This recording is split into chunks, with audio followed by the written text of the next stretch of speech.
மக்கள் நீதி மையத்தின் சார்பில் நடைபெறும் மாதிரி கிராம சபை நிகழ்ச்சியில் கமல்ஹாசன் தற்போது பேசி வருகிறார். நேரலையில் பார்க்கலாம். கண்டுபிடிச்ச விஷயம் கிடையாது, இது 1000 வருஷமா இருக்கு, நம்மளுடைய சட்ட அமைப்பிலையும் இருக்கு. இது நம்முடைய கிராமங்களின் பலம். அது 25 ஆண்டுகள் ஆகிறது இந்த சட்டம் இயற்றப்பட்டு. கிராமத்தின் கையை வலுவாக்கும் இந்த சட்டம் இயற்றப்பட்டு இது 25வது ஆண்டு இல்லைங்களா? ஸோ இதே தேதியில் 25 ஆண்டுகளுக்கு முன்பு இந்த சட்டம் நிறைவேற்றப்பட்டது. ஆனால் இதை சரிவர இயங்காமல் இருந்ததற்கு பல காரணங்கள் இருக்கின்றன. ஒன்று அரசியல் சுயநலம், அரசியல் லாபம் என்று சொல்லலாம். அதற்கும் மேலாக நம் மக்களாகிய நாம் கொஞ்சம் அசிரத்தையாக இருந்துட்டோம்னு கூட சொல்லலாம். குற்றம் யார் மேல் என்று அப்புறம் பார்த்துக்கலாம். இப்போ நம்ம செய்ய வேண்டிய கடமையை தவறிட்டோம், மீண்டும் அதை நினைவுபடுத்தி கொண்டு செய்ய வேண்டும் என்பதில் மக்கள் நீதி மையம் மட்டுமல்ல, பல அமைப்புகளும் இதில் முயன்று செய்து கொண்டிருக்கிறார்கள். எங்களுக்கு இருக்கும் ஒரு கேமராவுடன் எங்களுக்கு உள்ள இந்த நட்பு காரணமாக இதை நல்ல முறையில் பயன்படுத்தி மற்றவர்களுக்கு பயன்பட செய்யலாம் என்பதுதான் எங்களுடைய ஆசை. இந்த கிராம சபைங்கிறது என்னங்க, அது இப்போ ஒரு வயலும் வாழ்வு மாதிரி அது போர் அடிக்கிற ஒரு நிகழ்ச்சியாக இருக்கும் அப்படின்னு தோணலாம் நகரத்தில் இருப்பவர்களுக்கு. ஆனால் இது வயலும் வாழ்வும், ஏன் நகரத்தில் வாழ்பவர்கள் வாழ்வும் சம்பந்தப்பட்டது. இன்னும் கொஞ்ச நாள்ல நகரத்தில் இருக்கிறவங்களும் இதை விட பலமா கை தட்டுவாங்கங்கிற நம்பிக்கை எனக்கு இருக்கு. இவங்க ஏன் அப்படி பலமா கை தட்டுறாங்கிறதுக்கான காரணத்தை பத்திரிகையாளர்கள் பலரும் புரிந்து கொண்டிருப்பார்கள். புரியாதவர்களுக்கு சொல்ல கடமைப்பட்டிருக்கிறேன். இதில் இருக்கும் விசை சூட்சமம் என்ன என்பது. இந்த கிராம பஞ்சாயத்துகளுக்கு 1 முதல் 5 கோடி வரை ஒதுக்கப்படுகிறது தொகை இல்லைங்களா? கரெக்டா? 1 முதல் 5 கோடி வரை கொடுப்பதற்கு அந்த கிராம பஞ்சாயத்தின் அளவை பொறுத்தது, மக்கள் தொகையை பொறுத்தது அது. ஆக நம்முடைய தமிழ்நாட்டில் 12,500 சொச்சம் கிராமங்கள், 524 கிராமங்கள் இருக்கின்றன. அதை நீங்க கோடிகளின் மூலம் பெருக்கி பாருங்க, குப்பை தன்னால பெருக்கி காணப்படும். ஏன்னா அந்த கணக்கத்தை நீங்கள் போட்டு பாருங்களேன். ஒரு தோராயமாக ஒரு 4 கோடினோ 2 கோடினோ எப்படி வச்சுக்கிட்டாலும் 25,000 கோடி. அது வருஷத்துக்கான கணக்கு இல்லைங்களா? அப்போ 5 வருஷத்துக்கான கணக்கு 25 × 5 இல்லைங்களா? அத்தனை பணம் இருக்கு. அதை பயன்படுத்துகிறீர்களா என்பதுதான் கேள்வி.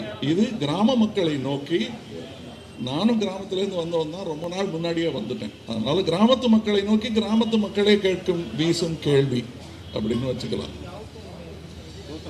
இது சரிவர நடக்குதா என்பதை பார்ப்பதற்கு இந்த கிராம சபைகள் அமைக்கப்படுகின்றன. இந்த கிராம சபை உங்களுடைய இதுக்கு ஏற்ற மாதிரி, உங்களுடைய ஜனத்தொகைக்கு ஏற்ற மாதிரி அந்த கணக்குகள்லாம் நான் ஒரு வீடியோவே செஞ்சு வச்சுருக்கேன். அந்த வீடியோவை ஊடகத்தாரும் உதவி செய்தீர்களே ஆனால் மக்களுக்கு சென்றடையும். மக்களுக்கு என்னும் பொழுது கிராமத்தில் உள்ள உங்கள் உறவுக்காரர்களையும் சென்று அடையும்.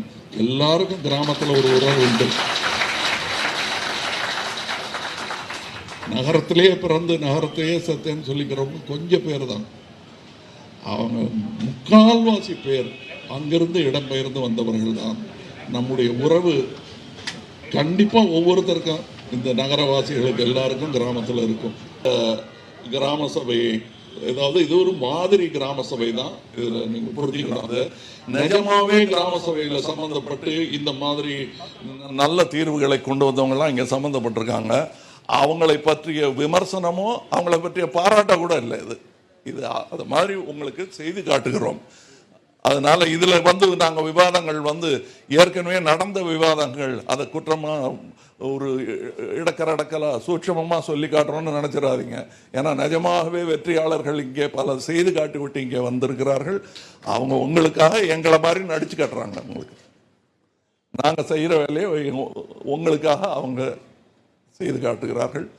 இப்பொழுது அதை ஆரம்பிக்கலாம். அது எப்படி நீங்க பேசுறீங்களா?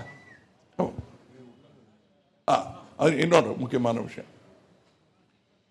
மே 1ஆம் தேதி, ஆகஸ்ட் 15, அக்டோபர் 2, ஜனவரி 26 இந்த 4 நாட்களும் கண்டிப்பாக இந்த கிராம சபை நடந்தே ஆக வேண்டும் என்பது சட்டம்.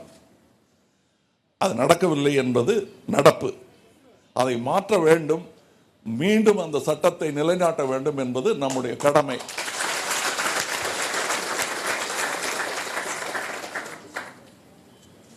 இப்ப ஒவ்வொருத்தையும் இந்த கிராம சபை முடிஞ்சதும் கலெக்டருக்கு ஒரு லெட்டர் போகும். ஆனா இந்த கிராம சபையே நடக்கலைங்கும் போது நடத்துங்கன்னு ஞாபகப்படுத்துறதுக்கு ஒரு லெட்டர்.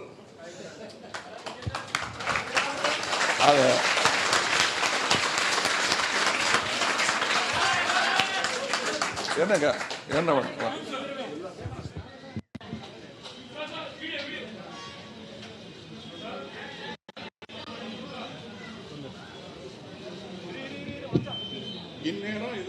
இந்நேரம் இந்த கடிதங்கள் அந்தந்த மாவட்ட கலெக்டருக்கு போய் அடைந்திருக்கும், சென்றடைந்திருக்கும்.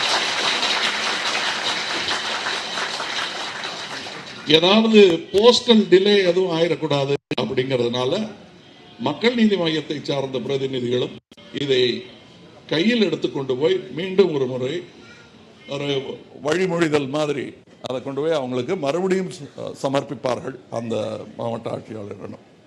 இது நடந்து கொண்டிருக்கிறது. இந்நேரம் இன்னைக்கு போய் சேர்ந்திருக்கோம் அவங்களுக்கு. ஸோ நம்முடைய இந்த சிறு புரட்சி துவங்கி விட்டதாகவே நீங்கள் முடிவு செய்து கொள்ளலாம். இந்த பெருமையுடன் இந்த கூட்டம் துவங்குகிறது. இதை நீங்க பேசுங்க. அவ்வளவுதானேங்க.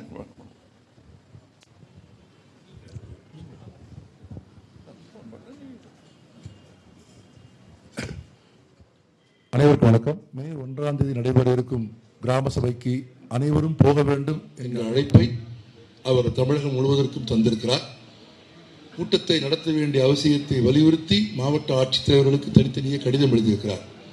ஆனால் போக வேண்டியவர்கள், பங்கேற்க வேண்டியவர்கள் எப்படி நடந்து கொள்ள வேண்டும் என்று அறிவுறுத்துவதற்கான ஒரு மாதிரி கிராம சபையையும் மிகச்சிறிய அளவில் நடத்த வேண்டும் என்ற அவரது மக்கள் நீதி மய்ய தலைவர் கமல்ஹாசனின் தலைமையில் சென்னை ஆழ்வார்பேட்டையில் இருக்கக்கூடிய அவருடைய அலுவலகத்தில் மாதிரி கிராம சபை கூட்டமானது தற்போது நடைபெற்று வருகிறது.